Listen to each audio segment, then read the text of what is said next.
everyone, my name is Shannon and this is my channel, The Sewing Warehouse, where I talk to you about my dressmaking journey. Thank you for joining me today. I'm going to be talking about what I think are the top 5 beginner patterns. I realize not everyone here may have started their sewing journey yet, so I just wanted to help you along the way and tell you about what I think are the easiest patterns to get started with, basically. So the first pattern that I want to talk to you about are the Carrie trousers by Sew Over It. They come in a size 6 to 20. They have a 24-inch to 38-inch waist and a 34-inch to a 48-inch hip. So those are the size bands measurements. I have made these trousers twice now, and I think they are so easy to come together. I did also sign up for the class that Sew Over It have, the online class that you can subscribe to, that you get this pattern with them, and they basically help you through making them with videos step by step. But the written instructions are also great. So you can make these trousers in like all kinds of fabric, and that's I think what makes them so good. So if you wanted a bit more structural look, you could just make it in cotton, or you can make it in twill even. Cotton is obviously like a very easy beginner fabric, so you could definitely make them in a cotton. They would look a bit more structured. I have made them in viscose twice.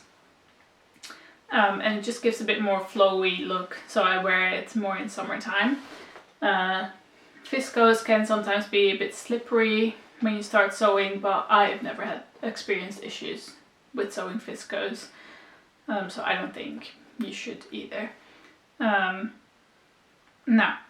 the easiest thing is that the trousers do not have any fastenings, so there's no zippers, no buttons, nothing to worry about. It's just your 2 front legs, your 2 back legs, the waistband, which has elastic in the back only, and that's how you get them on and to stay up basically. So it cinches it together at the waist, so they're very easy to sew. You can just sew it on your regular sewing machine. You don't need any fancy machine feet or features like buttonholes or anything like that. You can just sew them together, and the instructions are clear as well. And I'll pop in a picture of what the pattern looks like, so you can have a look for yourself. The second pattern I want to talk to you about is the Saltwater Slipdress by Friday Pattern Company. It comes in sizes XS to 7X, which corresponds to a 24-inch to a 53-inch waist and a 34-inch to a 63-inch hip. Now, I've made this pattern twice as well, and I really like this pattern, just because it has so much versatility in like how you can wear it. So it's very simple to come together. It's 2 back pieces, 1 big front piece, and then bias binding around the neck and armhole, and it comes into ties, which I understand sounds a bit difficult, but it isn't. And that's also because the instructions are good. You can buy your own bias binding, so ready-made bias binding, to make it easier for you if you're worried about cutting bias binding. But cutting bias binding is not difficult. It's just you cut the fabric on a 45-degree angle instead of straight on the grain. And you don't need to know how to calculate a 45-degree angle. The pattern piece still has it will have the grain line on there. So all you have to do is match the arrow on the paper pattern piece with the grain, and the pattern piece will be on a 45-degree angle. So it's not that difficult to actually make yourself, and you can just have it matching with the fabric of the dress or something completely different, whatever is up to you. You can have this dress, you can make it in the short version, which comes just above the knee, I think. And you have the long version, and the long version has 2 side slits, which you just make by basically not sewing that side seam part together and then just folding over the little bit that's left open and then sewing around it, which can be a bit fiddly, and it will maybe take some practice, but hey, it's new skill learned, isn't it? And then the dress, you can make it with or without side ties. I love the version with ties because it means you can just wear it in different ways.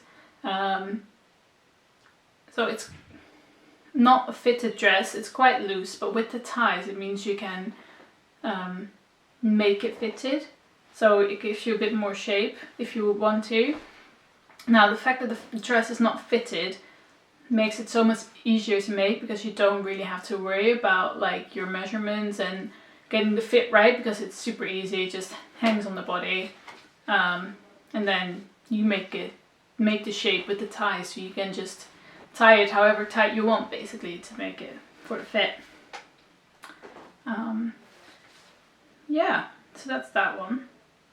And the third pattern I'm going to talk to you about is the Norma blouse by Fibremood. Now I know Fibremood is a magazine, and magazines aren't always preferred, just because of the difficulty of tracing with all the patterns on one page basically. But the Fibremood patterns, you can actually order them separately on their website or on the fold line. So I do think that, yeah, that makes it easier for beginners to start sewing them. So this Norma blouse comes in size 4 to 30, which corresponds to a bust measurements of 30 to 57.5 inches, and waist measurements 26 inches to 52.6 inches. I think they put it out in centimeters and just calculated what it is in inches, so it's about that. Yeah, I have made this blouse a couple times as well, and that actually was one of the first patterns that I made, and I had to try it a couple of times to get it right, but once I did, I really liked the pattern.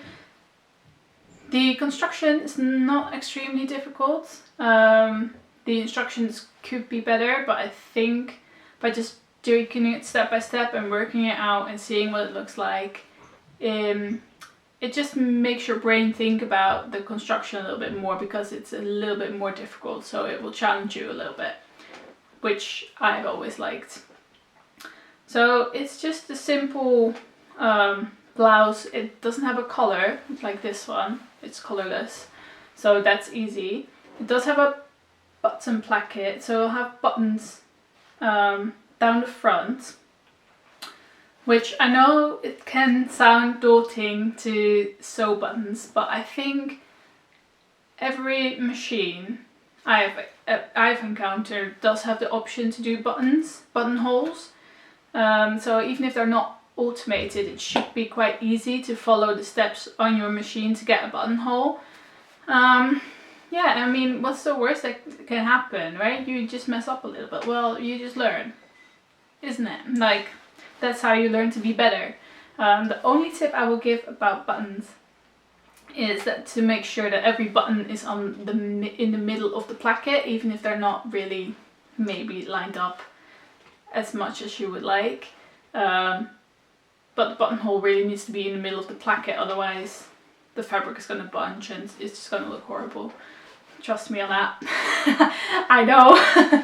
I speak from experience.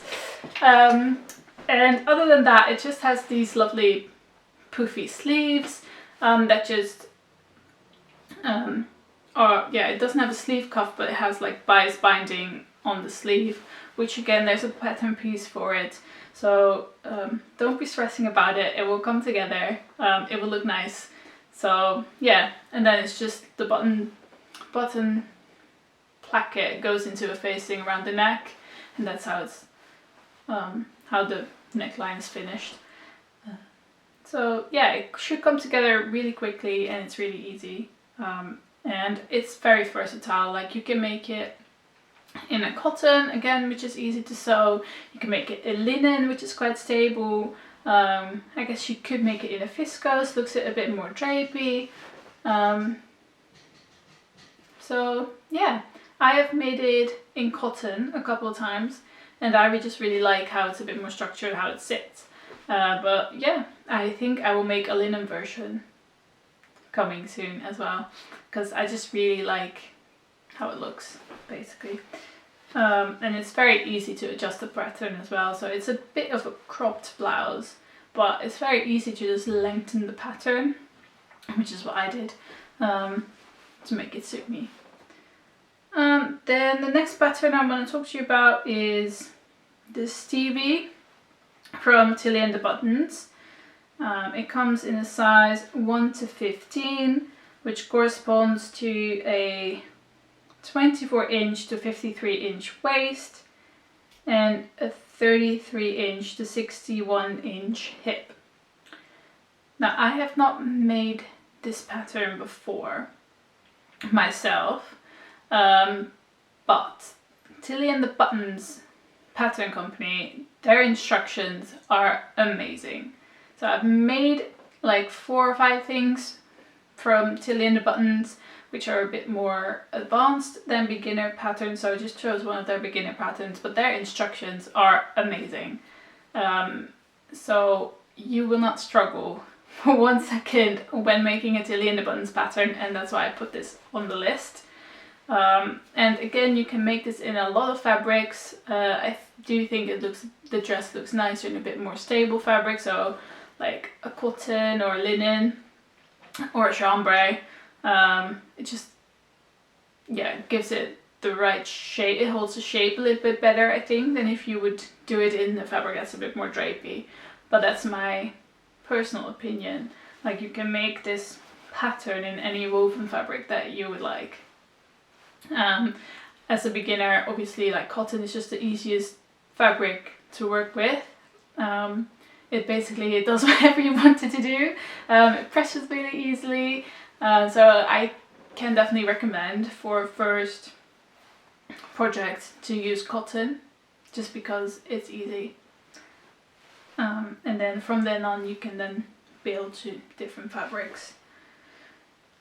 And the last pattern I want to talk to you about is the assembly line cuff top, which again, I have made this pattern a couple of times. It comes in the size XS to 3XL, which translates to a bust measurement of 80 inch to 138 inches. No, that's not inches, centimeters. Sorry. I'm like, that sounds too high. Sorry, let's rewind, go again. Bust measurement of 80 centimeters to 138 centimeters, and the waist measurement of 64 centimeters to 126 centimeters. Now again, this top is very simple. We're getting a visitor, guys. Hello, Holly. Did you want to say hello? Say hello. I'm gonna sit. Yeah, hi. Alright, where was I? The cuff top assembly line, yeah. So this is a top t-shirt woven, again, woven fabrics. I made it in a cotton poplin and another kind of cotton. I don't remember what kind of cotton, but it was very sturdy cotton, and then a cotton poplin. Now this top just consists of 2 back pieces and 2 front pieces with a seam in the front. So a center front seam, and then it already has the sleeves attached when you cut it out. So the pattern piece is just one pattern piece. You don't have to attach sleeves, which makes it very easy because sleeves can be tricky. And then it has the cuff, which is just folding the fabric over, and you insert some elastic in the cuff of the sleeve, and it just cinches that together, so that gives it a bit of a nice look. So it's a bit different than your very standard t-shirt, and also because you have like a seam down the center front, means you can do like a decorative stitch instead of your regular straight stitch, and it just makes it stand out a little bit more. And then there's just your facing around the neckline. And if you're not a fan of facing, you can always choose to use bias binding instead. But yeah, it's a very easy pattern to make. Again, you can make adjustments to it. You can lengthen it, shorten it. You can like widen it at the bottom and then insert elastic there as well. You can size down. It is quite a boxy fit, but I think because this pattern is so easy in terms of pattern pieces, it's a really easy pattern to just play around with and like make adjustments to, if you wanted to venture into doing that. So yeah, those are my top 5 beginner patterns. If you liked what I had to say, please give it a thumbs up, and if you want to know more about what I will bring in the future, subscribe to my channel and you will get notified when I bring out a new video. Thank you so much for watching. I would love to hear what recommendations you have as beginner patterns. And for now, let's go sew!